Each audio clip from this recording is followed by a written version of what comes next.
Hello, and welcome to Lecture 22. In this second lecture for Chapter 7, we're going to cover Section 7.2, just a single section, okay? And the focus of this single section is rotation with constant angular acceleration. The reason I would block this out and call attention to it is because it's similar to something we've done before. We've spent a lot of time focusing on constant translational acceleration, creating something called the kinematic equations based on those principles, using them for free fall and projectile motion depending on if it was 1D or 2D for real life situations. Well, here we're going to talk about constant angular acceleration. It turns out that there are a lot of real life situations that lead to constant angular acceleration as well, but we'll have to wait for that justification for the next chapter. But for now, let's at least talk about how we work with them and really show that they're so similar to what we've done in translation. There's no new terms or anything. If you want to look at all the new angular variable terms, such as omega, theta, and alpha, look in the previous lecture video. But what I do have is key formulas in an unusual format here in a table. And the reason I put them in a table is because I want to make the comparisons between the angular kinematic equations and the translational kinematic equations. So these are the equations we've seen before. Notice they're labeled as the linear equations. We could just as easily replace the word linear with translational. Those are synonyms. All right, I tend to use the term translational, but linear also applies. All right, so here the familiar v equals v naught plus at and so on. There are some actually that we haven't used too much, like this last one. And what's nice about this table is it explains the missing variable, the thing that you're not interested in. So in other words, you wouldn't want to use this first linear equation from the kinematic equations if you're trying to solve for delta x, right? Because it's not included, so it's missing. All right, but now look at the ones that we're going to focus on here in this lecture, the angular equations. They all have the same form. Every single time there was a v, it's replaced with an omega. Every time there's a v naught, it's replaced with an omega naught. Every time there's an a, it's replaced with an alpha. Every time there's a t, it's replaced with a t, because time is time, right?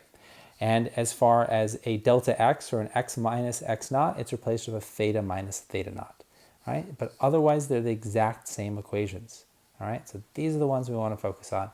Let's put them to use in a few fairly simple examples, okay? So I have some different types of problems to practice here. We have simple problems involving using a singular angular kinematic equation, so just one and done, plug and chug, okay? We've done this before with the translational kinematic equations. Then we have problems that require using the angular kinematic equations multiple times or separate time intervals. And finally, fairly complex problems that involve using the angular kinematic equations and then relating those results to translational quantities. So basically doing what we did in the previous lecture video, but setting it up with a constant angular acceleration problem. All right, so kind of a two-step process. All right, so let's get to it. So first of all, a simple problem. A record traveling at 30 radians per second scrapes to a halt, leaving a 5 radian long scratch mark. Okay, so this is like a car traveling at constant velocity and screeching to a halt and leaving a rubber mark. What was the record's constant angular acceleration while stopping? Okay, so what equation would we want to use? Well, this one.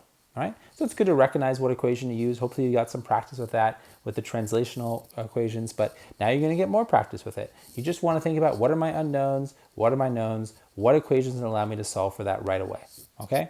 So in this case, we know everything except for alpha, right? Because we know the final angular velocity because it's 0, we know the initial, and we know the displacement of 5 radians. So then we can go ahead and solve for alpha, and we get a negative value because it is slowing the record down, so negative 90 radians per second squared. Okay, so straightforward use of one of the angular kinematic equations. All right, let's do it again. A reel rotates with a constant angular velocity of pi radians per second during a certain time interval. Its angular displacement is pi radians. At the end of the interval, its angular velocity is 2 pi radians per second. What is the angular velocity at the beginning of the interval? So here what we're solving for, our missing idea is omega. What equation should we use? All right, the same one. Okay, so we plug in what we know. All right, well, first of all, maybe before we plug in, we're going to actually isolate omega by just taking the square root of both sides. That's all I've done here. I've also acknowledged that we're going to have a negative 2 alpha due to the direction of angular acceleration, the fact that we're slowing down. Okay, and then we're going to plug in what we know. All right. It's this kind of a neat problem because they were given everything in terms of multiples of pi in terms of radians per second, right? So here's our constant angular acceleration. All right. Yep. Cool. All right. So then we finally find that our initial angular velocity. Oh, you know what? I misspoke a minute ago, and I was trying to think of myself as I was talking. I'm like, wait, I don't remember it being negative. And it's not that I'm assuming that alpha is a negative value. It's just that we solved for omega naught, which involves subtracting 2 alpha delta theta from both sides. So it was negative before we took the square root. That's the only reason it's negative. The actual magnitude of alpha is not negative. Okay, so I want to clarify that. But then we get this nice result because everything has pi's in it, and everything ends up being radians per second squared, or radians per second, a velocity. So in other words, these are like terms. They better be, otherwise physically we can't add them together. So there's our final answer. We can put it in a decimal form like that, and we get 4.44 radians per second. That was the initial angular velocity. All right. How does that compare to the final angular velocity? It's a little bit greater. All right. So that means it actually was slowing down. Okay. All right. So very cool. Right. Single use here, but I think the fact that they weren't kind of numbers, or at least they weren't presented as traditional numbers, probably made it a little bit more obtuse. But still, straightforward use of a single kinematic equation. Okay. Let's do it again, but here I'm just going to call attention to the directionality or the vector nature of omega and alpha. All right. And again, this isn't the main focus of the class, but it is something I want you to think about at least a little bit. So here we have a spinning circular plate initially has an angular velocity of omega naught. That's the vector. It points in the k hat direction, which would just be the up direction. You'll see in the figure. The plate experiences a constant acceleration, and after 17 seconds, the angular velocity is negative 8k. K hat. So it's pointing in the opposite direction. And what I'm going to call the K hat direction is going to be perpendicular to the plate. So kind of the normal direction if the plate is a surface, okay? And that being our, our circular plate, okay? So here is our initial angular velocity. Here is our angular acceleration. Why do I know our angular acceleration must point in that direction? Because what made it possible for the initial angular velocity to go from pointing up to pointing down. The only way that could happen is if alpha pointed down, right? Because alpha, of course, gradually changes the magnitude and potentially the direction of omega, and it changed it from up to down, all right? So then it's simply a matter of solving for alpha, which is just going to be delta omega over delta times. It couldn't be easier, all right? And of course, this is one of the kinematic equations, or expressed here more as the definition of alpha. And but here we are assuming it's constant, by the way. And then we just plug in our numbers, and there we go. Here is our value for angular acceleration. All right, negative 1.53 radians per second squared, and that would be in, right, the negative k hat direction because it points down. Okay, all right, so now let's do some problems that involve a couple of steps. So example 4, the angular velocity of a rotating sphere increases from 0 to 5 revolutions per second every minute. What is the angular acceleration of the sphere? How many revolutions does the sphere make after 2 minutes? Okay, so we want to find the angular acceleration, again, using the definition here. Right, so we were told that the change in angular velocity is 5 revolutions per second, okay, and that's per minute. Okay, so I'm just going to convert a revolution to radians because every rev is 2 pi radians. So then the revolution unit will cancel out, and that gives me 0.52 radians per second squared. Because you can see then the remaining units are seconds, right? Radians per second squared. Okay. Then to find how many revolutions it's completed, we're just going to use this kinematic equation. We have a lot of zeros because we can assume that our rotating sphere starts from rest. The initial velocity is also rest, okay? Because we were told as much because it increases from 0 after all. And then we plug in our known angular acceleration, multiply by 2 minutes converted to seconds, and then we get 7,540 radians. But we were asked for revolutions, so we just have to divide by 2 pi. Now we could have actually put in the angular acceleration in terms of revolutions per second squared rather than converting it to radians per second squared, right? That's fine. You could have done that. I like to be consistent, but our final answer was asked in revolutions, then we get a nice integer value of 1,200 revolutions. Okay? All right. So this one's interesting. Let's take a look at it. A rigid disk of radius 2.5 meters spins about a fixed axis. The constant angular acceleration of the disk is given as 4.34 radians per second squared. We're told after 1.5 seconds the disk has an angular velocity of 13.1 radians per second. Okay? All right, so the question is, how much time does it take the disk to make 3 complete rotations, given this information? And then, what is an expression for the time to complete n complete rotations? That way I could say ask for 5 or 10 or 17 or something. Okay, so first of all, let's think about a kinematic equation here. We're going to use the one that involves the change in omega angular velocity based on alpha and time. Okay, so here is our final angular velocity. Then we're going to solve for our initial angular velocity because we don't know it. Right? We knew that it got up to that speed in 1.5 seconds, but we don't know what it started at. All right, so we find out that it didn't start at 0. We weren't told, but we certainly were given enough information to have it implied that it couldn't have started at 0. But here's the actual value of the initial angular velocity of the disk, 6.59 radians per second.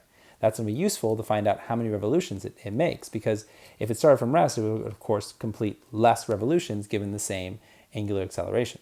Okay, so then we're just going to use our displacement formula, our angular displacement formula. Our initial angular displacement is still going to be 0. All right, we're going to want to find out how long it takes for it to complete 3 revolutions, which is just 3 times 2 pi radians of displacement. Here's our initial angular velocity, there's our time, and here's our 1/2 a, right? A, of course, was given, and there's our time. We're going to use the quadratic equation or your calculator to solve, and we get t equals 1.8 seconds, okay? But you would have to, you can't solve it algebraically without either using the quadratic formula or graphing it or using a polynomial solver, all right? But we're going to see the quadratic formula in just a second in order to answer part B, all right? Which I don't know, oh wow, that's a real typo. It should be B, not F, didn't catch that, all right? So anyway, so here, it's the same setup, right? Which, we already know omega naught, so we don't need to find it again, but this part's the same setup. We're still going to use this angular velocity or angular displacement to answer, how far it's gone in a certain time. But notice here, instead of, having it be 3 times 2 pi, it's n times 2 pi, because I'm interested in an expression for n complete rotations. Okay, well, since it's n, then I can't just plug it into a calculator. Instead, I'm going to put it all on one side of the equation, so I have the form that's going to make it easily recognizable. What are my terms for the quadratic equation in terms of c, b, and a, okay? And when I then plug it in as negative b squared plus or minus, negative b plus or minus b squared minus 4ac all over 2a. Well, things simplify, clean up, negatives cancel. We actually reject one of the negatives here because only positive times make sense. And there we have the time to complete n complete rotations. And if we plug in the particular decimal values for this system, then it looks like that. All right? And I could actually even have simplified this more, say that, multiplying 4 pi by 4.334 to get this as an actual, decimal. All right? But here we have, and we can just plug in n, and then it'll just automatically generate however much time it takes to get that, to complete that nth rotation. And of course, each rotation takes less and less time because we are accelerating. All right? So it won't take, it's not like, it takes multiple times. It doesn't take twice as long to take, to make the third rotation and, and so on, right? Okay. All right, let's do one final example. Example 6, okay? So this is one where we're going to use the equations of constant angular acceleration and then relate them over to some translational terms. All right, so this is the only type of this example. A rigid ring of 2 meters. So right away, if you're given the radius, that is a pretty sure sign, as if it's not superfluous information, it's a pretty sure sign that you're going to be relating v and omega, or a and alpha, okay?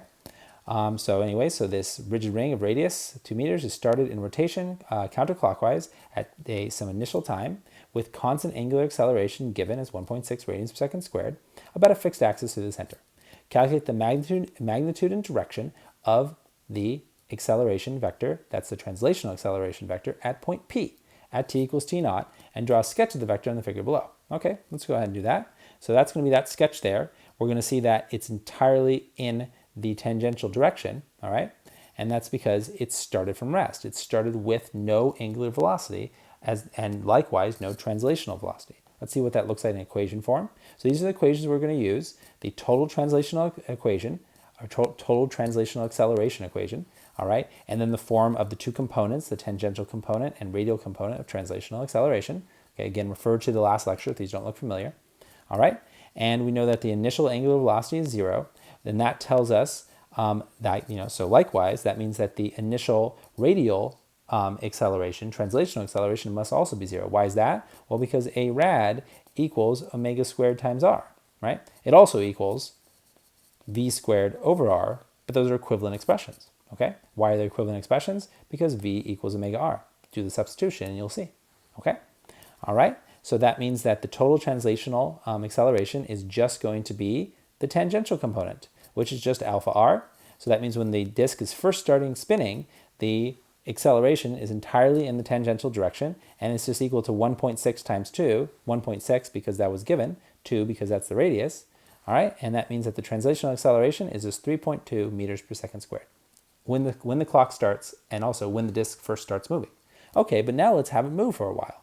Okay, so we're told that we want to calculate the direction and magnitude of the total translational acceleration vector at point P prime, which is the new location of P after it has been displaced pi radians. Because we've tracked P, it's moved around to there, all right?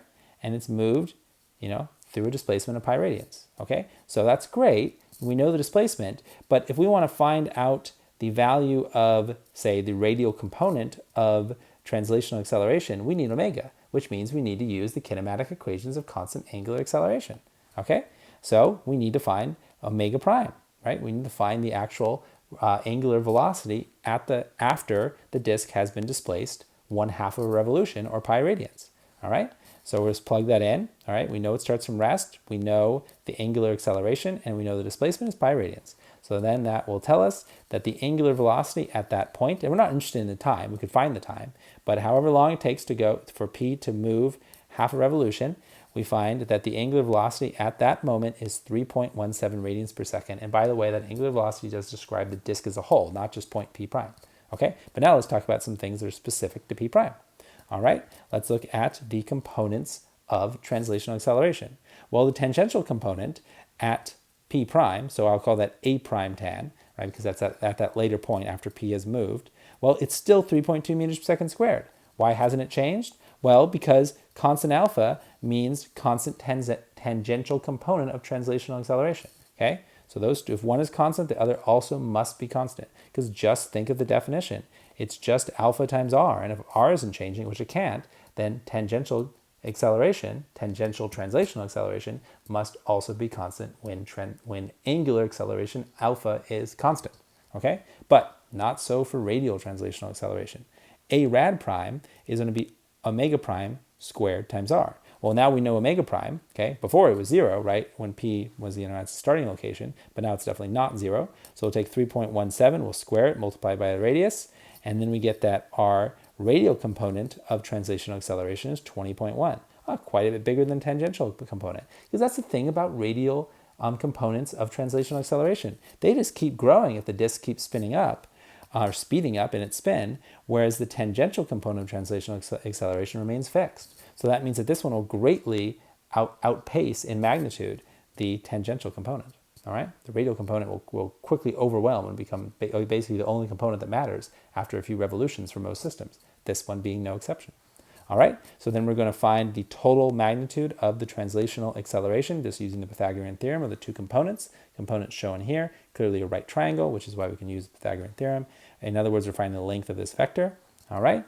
And it is 20.4, just a little bit longer than the length of the radial component because the tangential is so much shorter.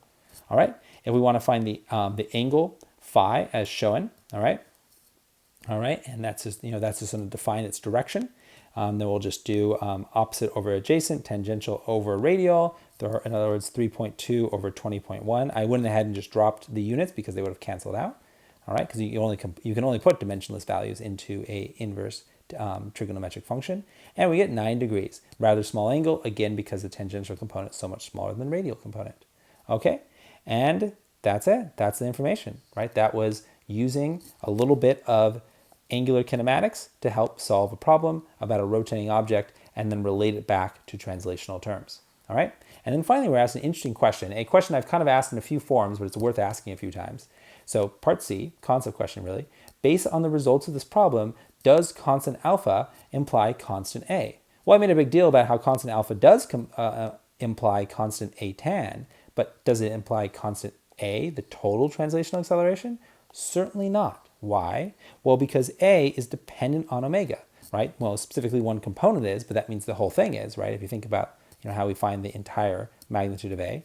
And omega is definitely non-constant when alpha is constant. I mean, because after all, velocity, if velocity changes when you have an acceleration, right? That's just the definition of acceleration. So there you have it. Constant angular acceleration means non-constant translational acceleration of any point on that object. Let that sink in, because that really is, I wouldn't call it a red flag because I don't think it's something bad, but it's definitely something you should be aware of, because right there we have something that tells us that rotational motion is inherently more complex. Things that we could kind of, be confident about, oh, that's constant, now aren't. And so you have to pay extra attention to rotating systems. Okay? All right. So I hope this lecture was helpful and showed you how to deal with angular kinematics, and we'll have more interesting topics in chapter 7 to come.